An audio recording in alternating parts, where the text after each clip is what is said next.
Good morning students. तो पिछली video में आप लोगों ने इसका मीन्स समझा था और क्या पढ़ा था, मीनिंग पढ़ा था। ठीक है, आपने मीनिंग भी पढ़ लिया और मीन्स भी समझ लिया।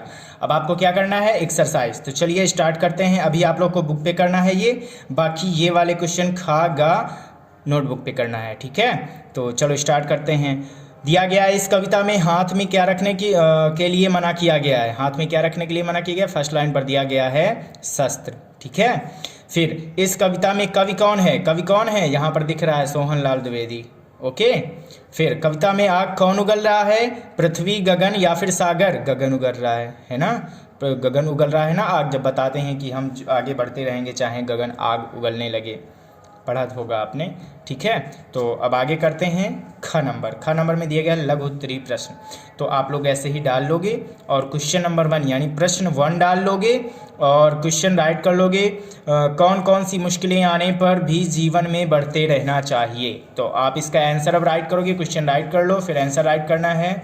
चलो राइट करते हैं, स्क्रीनशॉट ले लीजिएगा और जूम करके राइट कर लीजिएगा। ठीक है, तो ये दिया गया है हमारी आत्मरक्षा के लिए कोई साधन ना हो।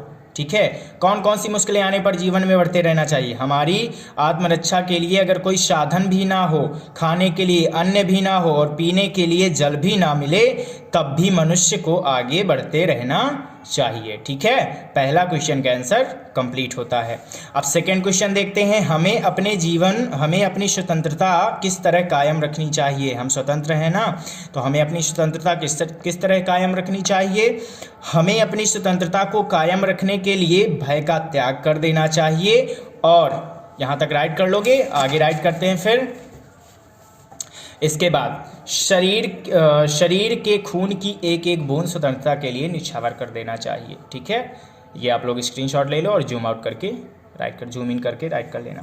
ओके, क्वेश्चन नंबर 3 पे देखते हैं। हमारे सामने हिम शिखर होने पर क्या होगा। बताओ, हमारे सामने अगर हिम शिखर होगा तो क्या होगा।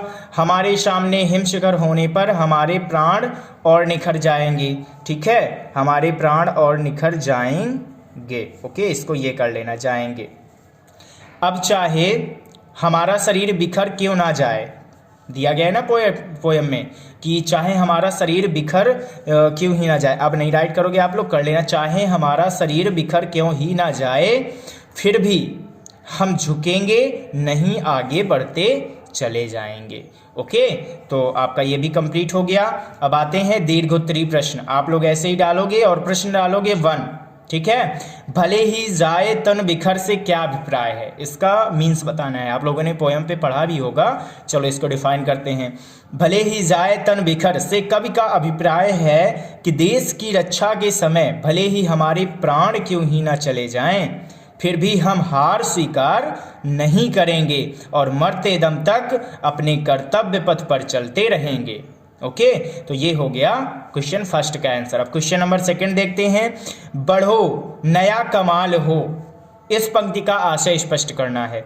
ठीक है, तो बढ़ो नया कमाल हो का अर्थ है कि हमें अपने जीवन के पथ पर इस तरह आगे बढ़ना चाहिए कि एक मिसाल बने, हम एक मिसाल बन जाएं। ठीक है, हम अपने जीवन पर आगे बढ़ें, कुछ ऐसा करें कि हम एक मिसाल बन जाएं, एक उदाहरण बन जाएं और हमारे जीवन से अन्य लोग शिक्षा प्राप्त कर सके। जो हमारा जीवन है, हमने जो किया है, उससे लोग सीखें कि उन्हें भी ये करना चाहिए। ठीक है, अब आगे देखते हैं प्रश्न नंबर 3 पर। गगन उगलता आग हो से क्या अभिप्राय है। तो उसको भी हम डिफाइन करेंगे। दिया गया है यहाँ पर परिस्थितियाँ बहुत ही प्रतिकूल हो जाएं। मान लो परिस्थितियाँ बहुत ही प्रतिकूल हो गई, जैसे कि आसमान से आग निकलने लगे, पंक्ति में दिया गया है कविता में, और हमारा रास्ता रोकने लगे, तब भी हम रुकेंगे नहीं और झुकेंगे नहीं। ठीक है, मतलब हमें रुकना और झुकना नहीं चाहिए, चाहे गगन आग ही क्यों ना उगलने लगे।